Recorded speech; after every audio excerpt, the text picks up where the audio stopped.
For today's video mga idol, tayo ay gumagawa ng kulungan ng aso. Yan mga idol, kung makikita nyo, ang gamit natin dyan ay angle bar, kabilya at steel matting. Dito nga sa part na ito mga idol, ay nagwi-welding na ako nyan. Malapit nang mabuo pala ito mga idol. Hindi ko na nabidyohan yung mga una natin ginawa dito. Bali, ngayon ko lang to ginawa at trabaho tong kulungan ng aso mga idol. Kasi yung mga nakaraan araw, hagdanan ang ginawa natin.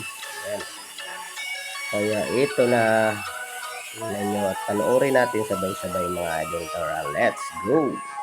At dito nga sa part na ito mga idol, makikita nyo wala tayong welding mask, sa shade lang ang gamit natin kasi hindi natin nadala yung welding mask natin galing dito mga idol.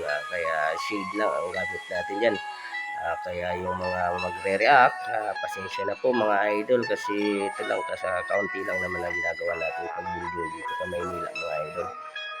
Ito lang naman yung mga building natin, hagdanan saka at kulungan ng aso. Kaya yan mga idol, sana po ay wag po kayong magsawang sumuporta at manood sa ating mga ginagawang video. Sana po ay lagi niyong panoorin at i-like, i-share, follow nyo na rin si idol para tuloy-tuloy po yung paggawa natin video. Maraming salamat. Hanggang dito na lang. Thank you.